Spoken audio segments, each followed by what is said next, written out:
Question number 3 देखते हैं। इसमें आपसे बोला गया है find the LCM and HCF of the following integer by applying the prime factorisation method. तो हमारे पास बोला गया है कि भैया आप क्या निकालो, आप एक तो एलसीएम निकालो, एक एचसीएफ निकालो, और आपको कौन सा मेथड यूज़ करना है, प्राइम फैक्टराइजेशन। वही जो आप प्राइम फैक्टराइजेशन करते आए हो, एलसीएम निकालते आए हो, इसकी पुराने वाला जो पार्ट वाली वीडियो अगर नहीं देखी है तो आप जाके एक बार देख लेना, लिंक डिस्क्रिप्शन में डाल दूँगा मैं। तो देखो ये क्वेश्चन में ना आपको 3 नंबर दे रखे हैं।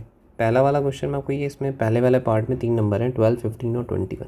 आपको क्या करना है, इसका सिंपल प्राइम फैक्टराइजेशन निकालना है। ठीक है, तो आपने कहा चलो जी निकाल लेते हैं। आपने कहा जी हमारे पास 12 का निकालो। 12 का है 2 6 जा 12, 2 3 जा 6 और 3 1 जा 3। फिर आपने कहा कि 15 का निकालो। 3 5 जा 15, 5 1 जा 5। 21 का निकालो। 3 7 जा 21, 7 1 जा 7। ठीक है, अब आपने कहा कि भैया 12 का क्या सीन है। 12 में आ रहा है हमारा 2 × 3। आपने कहा जी 15 में क्या आ रहा है, 15 में आ रहा है जी 3 × 5। और 21 में क्या आ रहा है, 21 में आ रहा है 3 × 7। सिंपल। ठीक है, अब उसके बाद आपको निकालना है एलसीएम।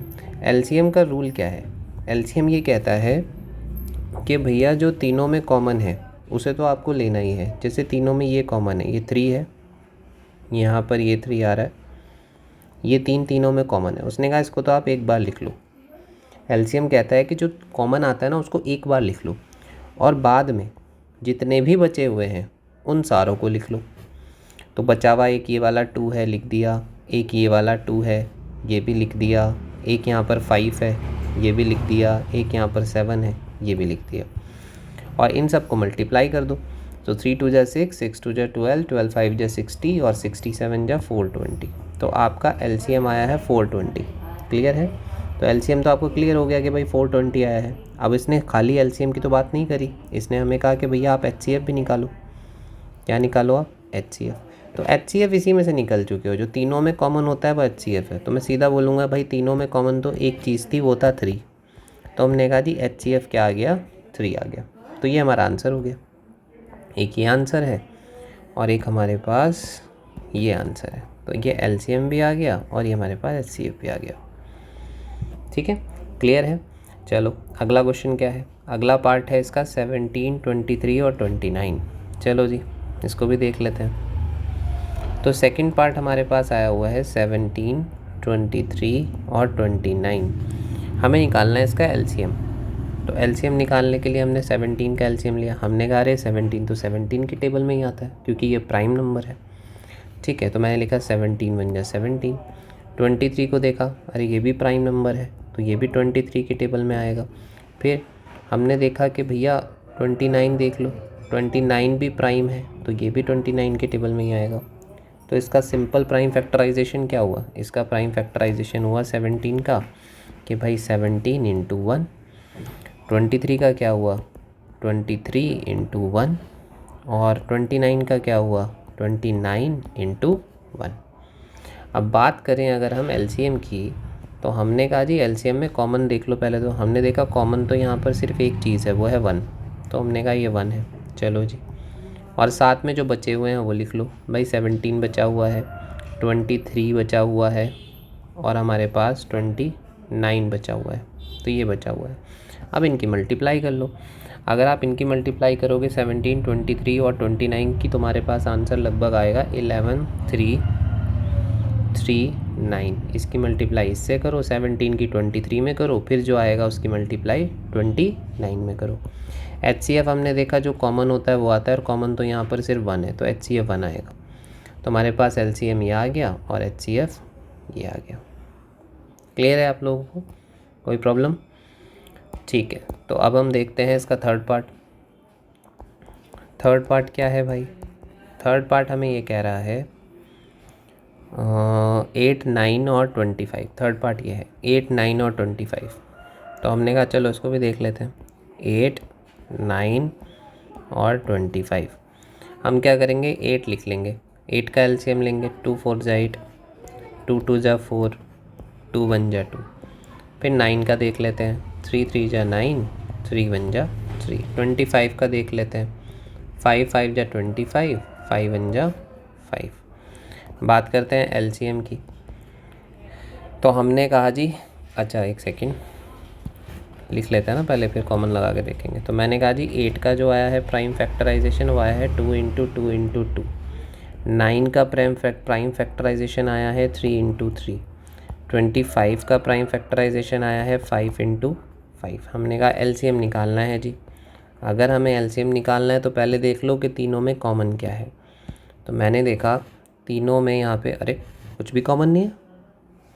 बस यहाँ पे अगर आप देखते तो इसके साथ भी आखिरी में 1 आ रहा है, इसके साथ भी 1 आ रहा है, इसके साथ भी 1 आ रहा है, तो कॉमन तो जस्ट 1 है भाई। लास्ट में यहाँ भी 1 है, यहाँ भी 1 है और यहाँ भी 1 है, तो 1 तो देखो आना ही है, एट लास्ट 1 तो आएगा ही आएगा। तो मैंने कहा यार 1 है इसमें तो कॉमन, बाकी जो है वो सब लिख दो। हमने कहा जी बाकी कौन कौन है, बाकी तो जी इधर से ये 3 2 बच रहे हैं, ये लिख दो 2 × 2 × 2। फिर जी हमने कहा जी फिर ये नीचे 2 3 बच रहे हैं, ये लिख दो 3 × 3। हमने कहा जी फिर नीचे ये 2 5 बच रहे हैं, हमने कहा ये लिख दो 5 × 5। अब इनको सॉल्व करना है तो इसको सॉल्व कर दो। तो 2 2 जा 4, 2 जा 8, 8 5 जा 40, 45 जा 200, 203 जा 600, 603 जा 800, 1800 सॉरी। तो एलसीएम कितना है हमारे पास, एलसीएम आया हमारे पास 1800। हमने कहा जी एलसीएम तो आ गया। आपने कहा जी एचसीएफ बता दो। हमने कहा जी एचसीएफ में कॉमन तो कुछ था ही नहीं, 1 ही कॉमन है, तो एचसीएफ 1 हो गया। तो एलसीएम भी आ गया और एचसीएफ भी आ गया। इस तरीके से आपको क्या करना है, इन क्वेश्चंस को सॉल्व करना है। ठीक है, चलो बढ़ते हैं अपने अगले क्वेश्चन पे। तो फोर्थ क्वेश्चन हमें क्या कह रहा है, फोर्थ क्वेश्चन में ये बोला गिवन दैट एचसीएफ 306, 657 = 9 और आपसे पूरा है एलसीएम बताओ। यानी कि उसने ये बोला कि भैया हमें एचसीएफ दे रखा है 9 का और नंबर दे रखे हैं, एक नंबर ये है, एक नंबर ये है। तो हमने कहा जी हमारा जो फर्स्ट नंबर है वो आया 306। हमने कहा जी हमारा जो सेकंड नंबर है वो आया 657। हमने कहा जी एलसीएम बताओ, आपसे एलसीएम पूछा हुआ है। और एक फॉर्मूला, एक रिलेशन तो मैंने आपको बता ही रखा है, क्या था वो, हमने कहा था जी फर्स्ट नंबर जो होता है ना उसकी मल्टीप्लाई अगर आप सेकंड नंबर से करते हो तो इक्वल आता है वो दोनों नंबर के एलसीएम के और मल्टीप्लाई दोनों नंबर के एचसीएफ के, इसके इक्वल आता है। फर्स्ट नंबर हमारे पास क्या है 306, सेकंड नंबर हमारे पास क्या है 657। एलसीएम हमको नहीं पता, निकालना ही है। और एचसीएफ हमें कितना दे रखा है, एचसीएफ हमें दे रखा है बेटा 9, तो 9। अब ये 9 मल्टीप्लाई में है, इधर जाके किस में आ जाएगा, डिवाइड में, तो ये इसके नीचे आ जाएगा 306, 657 और डिवाइड में क्या आ गया बेटा 9। इधर क्या बचा हुआ है एलसीएम। अब आपको इसको कट करना है। ठीक है, अगर आप डायरेक्ट 9 से कट करना चाहते हो 9 से कर दो, नहीं करना चाहते आप 3 से कर दो। अगर आप देखोगे कि ये 306 3 से कट जाएगा और ये तो कट ही जाएगा, तो 3 3 जा 9, 3 1 जा 3 0, 3 2 जा 6, फिर कट कर दो, 3 1 जा 3, 3 3 जा 9, 3 4 जा 12। तो हमारे पास क्या आया, हमारे पास यहाँ बचा 34, मल्टीप्लाई में क्या बचा 657 और इधर क्या बचा एलसीएम। तो इन दोनों की अगर आप मल्टीप्लाई करोगे तो आपके पास एलसीएम आ जाएगा। तो 34 की अगर हम 657 में मल्टीप्लाई करते हैं तो हमारे पास आंसर आता है 22338। ये आ गया एलसीएम। मल्टीप्लाई करने तो आता है ना, 10th में आ गए हो या इसमें भी प्रॉब्लम है।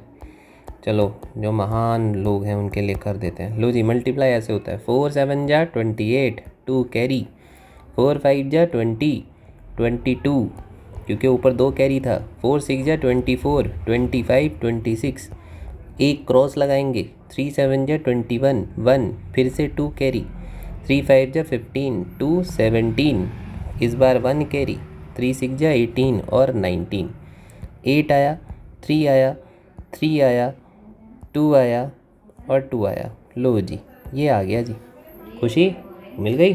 चलो अगले क्वेश्चन की तरफ चलते हैं। अगला क्वेश्चन हमें ये कह रहा है चेक वेदर 6 की power n can and with the digit 0 for any natural number n।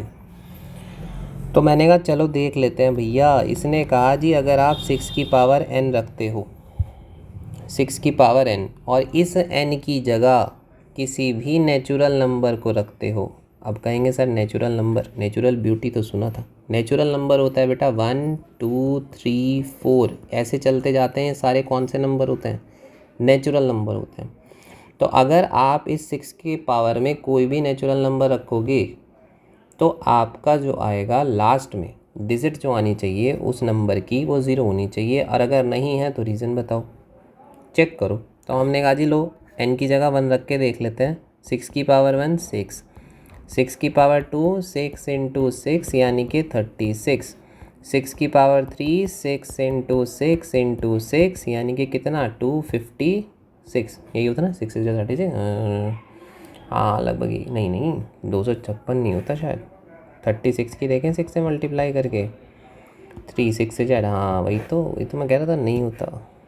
यहाँ पे आएगा 216। ठीक है, तो इस तरीके से हम हर बार अगर देखें बेटा, चेक करें अगर हम आगे तक, तो हम देखेंगे कि जो लास्ट वाली डिजिट है ना वो 0 नहीं आ रही है। लास्ट वाली डिजिट हर बार 6 आ रही है। हमने देखा यार अगर हम 6 की पावर n लें और n की जगह नेचुरल नंबर रखें, n की जगह एक बार 1 रखें, n की जगह एक बार 2 रखें, n की जगह एक बार 3 रखें, इसी तरह n की जगह पर जितने भी रखते चलें, हमें यूनिट डिजिट 6 मिल रही है। हमें यूनिट डिजिट, और वो क्या कह रहा है? वो कह रहा है यूनिट डिजिट क्या मिलनी चाहिए? एंड होना चाहिए। किस डिजिट पर? 0 पर। 0 पर एंड हो नहीं रहा, तो हमने कहा यार ये 0 पे तो नहीं एंड हो रहा। तो अब इसका रीज़न कैसे लिखोगे आप? देखो आपको रीज़न कैसे लिखना है वो बता देता हूँ। ठीक है, आप लिखोगे कि अगर, पहली बात तो अगर कोई भी डिजिट एंड विद 0, अगर वो 0 पर एंड होगी तो भाई 0 पर एंड होने की वजह से हम कह सकते हैं कि इट शुड बी डिविजिबल। तो वो डिविजिबल होनी चाहिए। It should be divisible by 5। भाई अगर किसी की भी एंड में 0 होता है तो वो किससे डिविजिबल होना चाहिए? 5 से डिविजिबल होना चाहिए। ठीक है, होना चाहिए।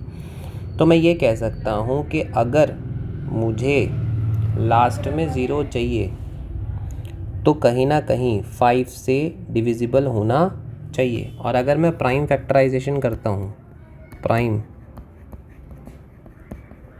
फैक्टराइजेशन करता हूँ, किसका प्राइम फैक्टराइजेशन करता हूँ जी? 6 का करता हूँ। भाई पावर तो n है ही, 6 का ही कर लूँ। तो 6 का एलसीएम क्या आएगा? 2 इंटू 3। अगर आप देखो 6 का एलसीएम क्या आएगा? 2 3 जा 6, 3 1 जा 3। तो ये इसके प्राइम फैक्टर हो गए और इसकी पावर आ गई n।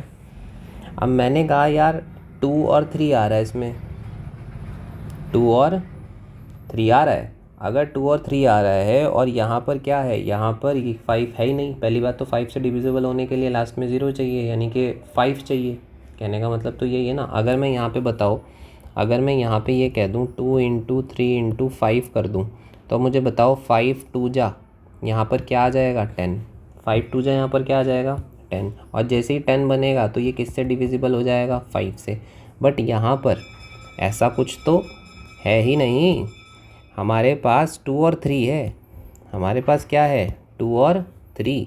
लेकिन हमारे पास साथ में अगर एक 5 हो जाता तो मज़ा आ जाता, पर हमारे पास तो ये ऑप्शन है, ये वाली चीज़ है हमारे पास। तो हमने बोला कि भाई यहाँ पर तो हमारे पास 5 है ही नहीं। तो मैंने कहा कि भैया जब यहाँ पर 5 नहीं है, जब यहाँ पर 5 नहीं है, तो मैंने कहा हम सिंपल लिख सकते हैं कि देयरफॉर the prime factorization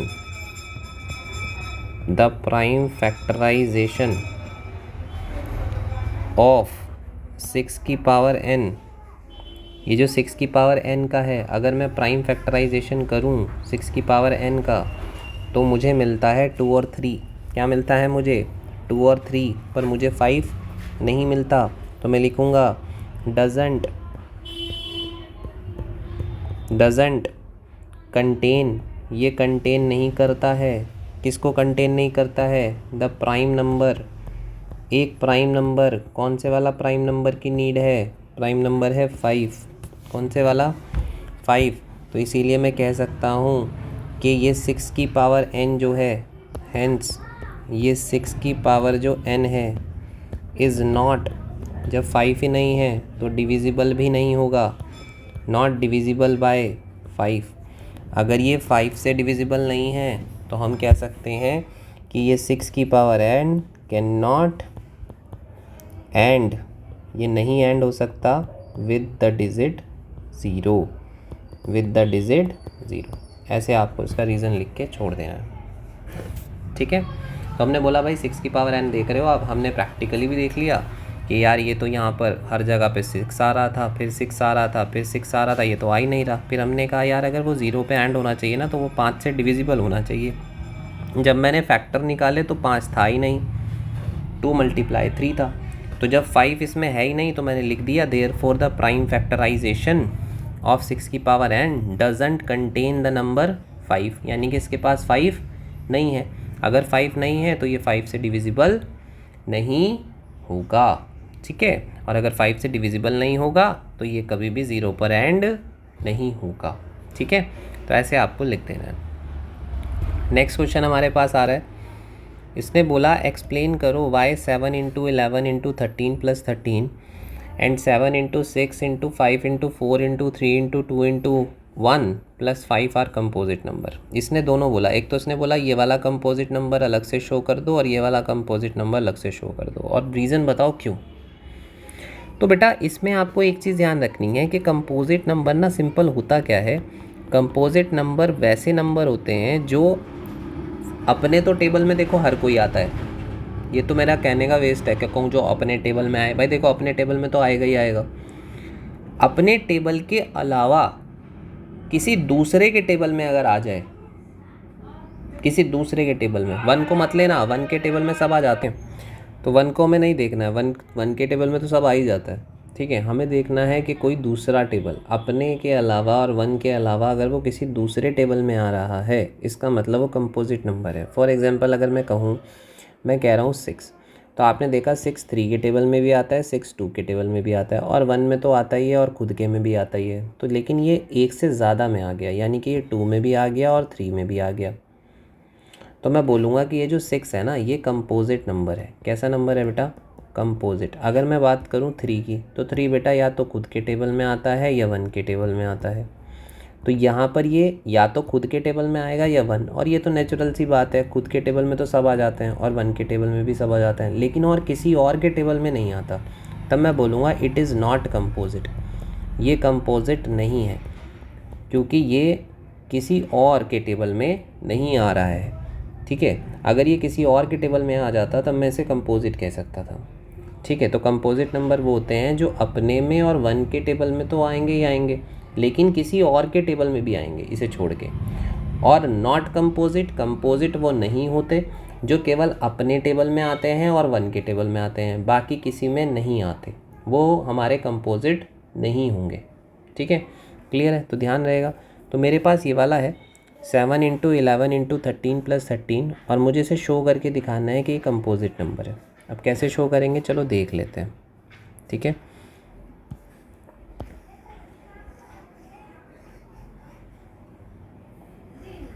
तो मैं यहाँ पे लिखता हूँ कि 7 × 11 × 13 + 13।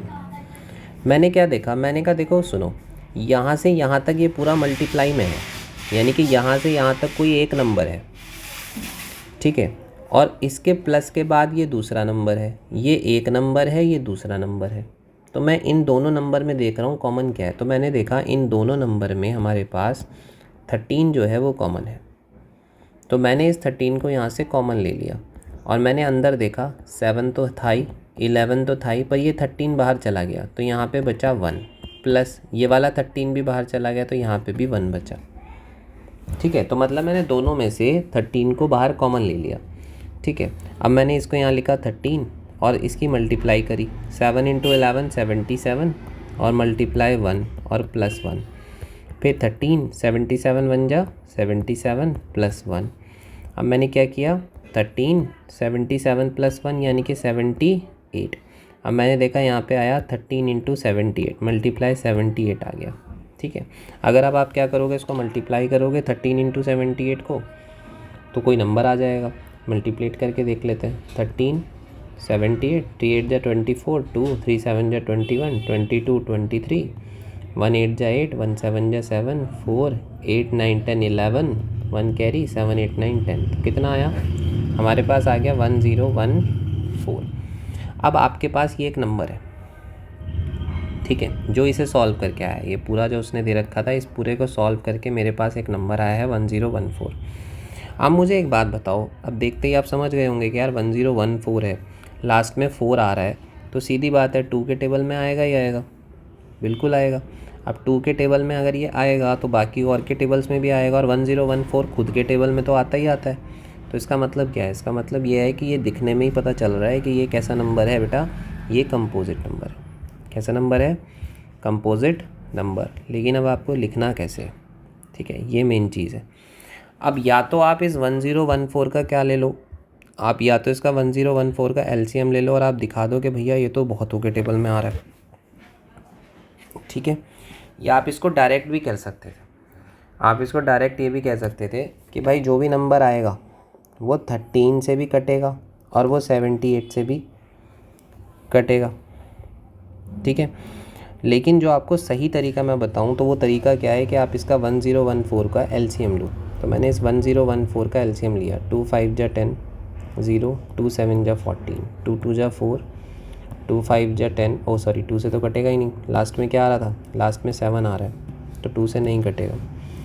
तो ये किससे कटेगा, ये कटेगा बेटा 3 से। अब कईयों को प्रॉब्लम होती है कि 3 से कैसे बता दिया बेटा, अब ये जो सारे नंबर है ना, जैसे मैंने लिखा 507, आप इनको ऐड कर दो, 5 + 0 + 7, आप इसे सॉल्व करोगे तो ये आ जाएगा 12।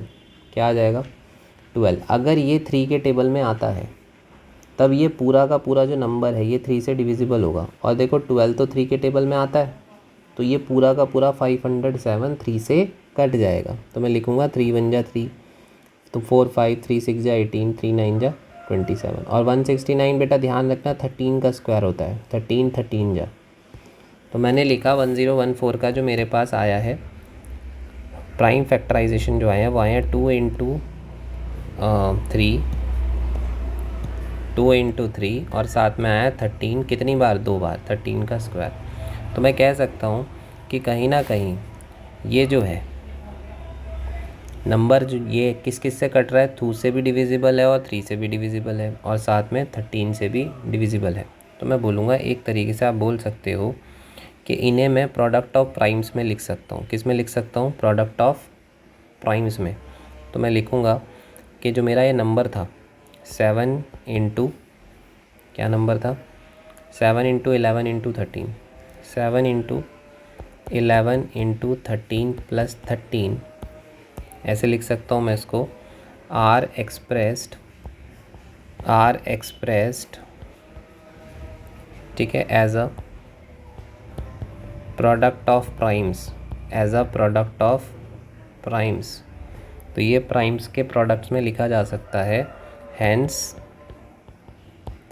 It is a composite number. कहने का मतलब इस पूरी कहानी का ये है कि भैया ये 2 से भी कट सकता है नंबर, 3 से भी कट सकता है, 13 से भी कट सकता है, और 2 3 की मल्टीप्लाई कर दूँ 6 से भी कट सकता है, तो ये इतनों से कट सकता है, समझ रहे हो।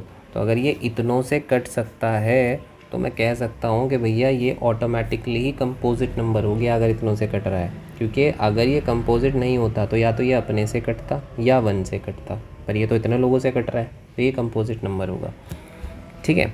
अब अगला वाला जो इसका पार्ट है हमारे पास वो देख लेते हैं, पार्ट तो नहीं है सॉरी, नेक्स्ट क्वेश्चन नंबर 7। उसने बोला there is a circular path around a sports field. अच्छा जी, एक सर्कुलर पाथ है अराउंड अ स्पोर्ट्स फील्ड, कोई हमारे पास स्पोर्ट्स फील्ड है, इसके चारों ओर हमारे पास कोई एक स्पोर्ट्स फील्ड है, इसके चारों ओर एक सर्कुलर पाथ है। लो जी, इसके चारों ओर एक सर्कुलर पाथ है, यहाँ पर जहाँ आप दौड़ते हो, इस जगह पर आप दौड़ते हो। चलो, उसने बोला सोनिया को 18 मिनट्स लगते हैं 1 राउंड मारने में। अगर सोनिया यहाँ से शुरू कर रही है, इस पॉइंट से अगर सोनिया शुरू कर रही है तो उसे पूरा यहाँ से चक्कर मारने में, ऐसे उसको ऐसे चक्कर मारने में पूरा टाइम जो लग रहा है वो 18 मिनट लग रहे हैं। चलो, रवि को 12 मिनट लगते हैं, रवि फास्ट है।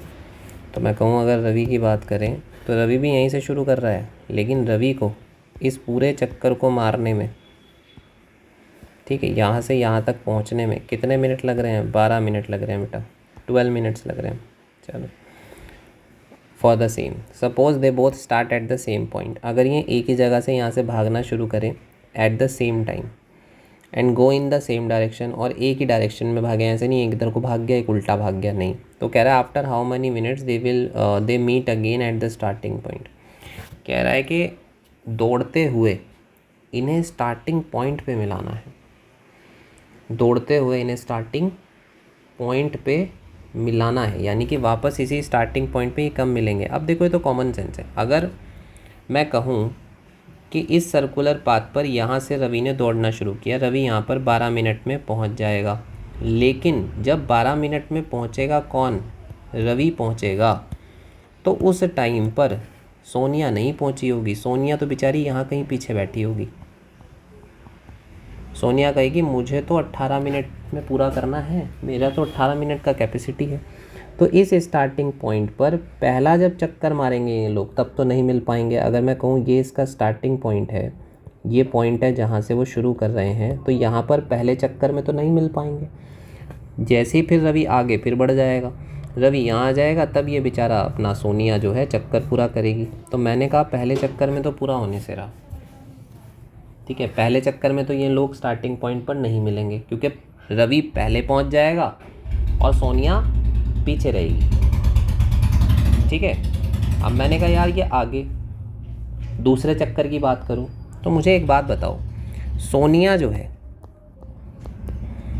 वो 12 मिनट में कर रही है पूरा, अगला फिर 12 मिनट में करेगी तो 24 मिनट में हो जाएगा दूसरा चक्कर, फिर 12 मिनट लेगी तो फिर कितने मिनट में हो जाएगा? 36 मिनट में चक्कर हो जाएगा। बात करता हूँ रवि की, तो रवि कहता है कि सोनिया 12 मिनट में नहीं कर रही, सोनिया कर रही है हमारी 18 मिनट में। तो मैं यहाँ पे रवि की बात करता हूँ। चलो भैया, रवि जो है पहला चक्कर कितने में कर रहा है? रवि कर रहा है 12 मिनट में, रवि 12 मिनट में कर रहा है। दूसरा चक्कर 24 मिनट में, तीसरा 36, पहला चक्कर, दूसरा चक्कर टोटल टाइम और तीसरा चक्कर, यानी कि रवि को घर से निकाल दिया गया और 36 मिनट बाद फ़ोन करके पूछा गया हाँ भाई कितने चक्कर मार लिए? तो रवि ने कहा जी मैंने 3 मार लिए। अब यही फ़ोन किसके पास किया गया? यही फ़ोन किया गया सोनिया के पास। सोनिया ने कहा जी मैं पहला चक्कर 18 मिनट में मारती हूँ, दूसरा चक्कर फिर 18 मिनट लेगी तो कितने मिनट में करेगी? 36 मिनट में। तो अगर यहाँ पर 36 मिनट बाद सोनिया के पास फ़ोन आएगा तो वो कितने चक्कर बोलेगी? वो बोलेगी भाई मैं तो 2 चक्कर मारे हैं। और रवि ने उसी टाइम पे क्या बोला कि मैंने 3 चक्कर मारे। लेकिन बेटा 36 मिनट जब हो जाएंगे ना, सोनिया भी अपने चक्कर काउंट कर सकती है कि मैंने 2 मारे हैं, और 36 मिनट बाद यहाँ रवि भी बैठा हुआ है, ये भी फ़ोन अटेंड कर रहा है, ये कह रहा है कि मैंने 3 चक्कर मारे हैं, इसने बोला 2 चक्कर मारे हैं। लेकिन ये आ तो गए अपने स्टार्टिंग पॉइंट पर ही, यानी कि अगर इनको स्टार्टिंग पॉइंट पे मिलना है दोनों को, तो रवि के 3 चक्कर हो चुके होंगे और सोनिया के 2 चक्कर हो चुके होंगे। ठीक है, समझ आया? तो अब बात ये करते हैं कि सर ये सारा कॉमन सेंस तो हमें समझ आ गया, वहाँ पर क्या करना है? तो देखो बेटा 2 चीज़ होती हैं, HCF और LCM। LCM में L का मतलब होता है लीस्ट, कम से कम, कि आप हमें बता दो ये कम से कम में कब मिल जाएंगे, कम से कम में बताओ। ज़्यादा से ज़्यादा में तो 5 चक्कर के बाद, 6 चक्कर के बाद, 10 चक्कर, 110 चक्कर, 120 चक्कर के बाद भी मिल जाएंगे। कम से कम बता दो कि कब मिलेंगे, पहला बार कब मिलेंगे, यानी कि कम से कम में कब मिलेंगे। तो मैंने बोला H तो हाईएस्ट मांगता है, और इसने मेरे से ये नहीं पूछा कि ज़्यादा से ज़्यादा में कुछ भी बता दो, इसने मुझे बोला है कम से कम, कि भैया ये कब मिलेंगे। After how many minutes they will meet again at the starting point. उसने बोला स्टार्टिंग से ही बता दो कि जब आप ये मिलने वाले होंगे तो स्टार्टिंग में कब मिलेंगे। तो बेटा यहाँ लीस्ट वाला केस है, यहाँ हाईएस्ट वाला केस नहीं है। तो आप सिंपल बोलोगे द मिनिमम टाइम, आप बोलोगे भाई the minimum time when Sonia and Ravi meet will be will be the LCM, will be the LCM, LCM निकालना पड़ेगा ऑफ 18 मिनट्स एंड 12 मिनट्स। अब आप 18 मिनट का एलसीएम निकाल दो, 18 और 12 का। आपने कहा जी 18 का प्राइम फैक्टराइजेशन होगा 2 9 जा 18, 3 3 जा 9, 3 1 जा 3। आपने कहा जी 12 का होगा 2 6 जा 12, 2 3 जा 6, 3 1 जा 3। आपने कहा जी 18 के प्राइम फैक्टर हो गए 2 इंटू 3 इंटू 3, 12 के प्राइम फैक्टर हो गए 2 इंटू 2 इंटू 3। आपने कहा जी एलसीएम निकालना है, एलसीएम दोनों में कॉमन क्या है, 2 है जी, एक बार लिख लो। दोनों में कॉमन क्या है जी, 3 है जी, एक बार लिख लो। और बाकी बचे हुए लिख लो, 3 इंटू 2, तो 2 3 जा 6, 3 जा 18, 2 जा 36 मिनट। देखो वही आंसर आया कि नहीं, 36 मिनट में ही मिल गए कि नहीं मिल गए। तो इस कॉमन सेंस से भी अगर आपके पास कहीं ना कहीं एमसीक्यू में आ जाए, क्योंकि बेटा देखो एमसीक्यू भी आने हैं तो वहाँ हर जगह आप टाइम ख़राब तो नहीं करोगे, इस कॉमन सेंस से आप बहुत जल्दी समझ सकते हो। 12 मिनट में रवि का पहला चक्कर, 24 मिनट में दूसरा और 36 मिनट में तीसरा। और सोनिया का 18 मिनट में पहला, फिर 36 मिनट में दूसरा। तो दोनों मिल गए ना स्टार्टिंग पॉइंट पर। अगर ये स्टार्टिंग पॉइंट पर 36 मिनट में मिल गए तो आंसर 36 मिनट हो गया, 36 मिनट। क्लियर है, ध्यान रहेगा। चलो तो ये 1.2 तो हो गई है बेटा, 1.3 के लिए रेडी ना 1.3 कराएंगे फिर, ठीक है।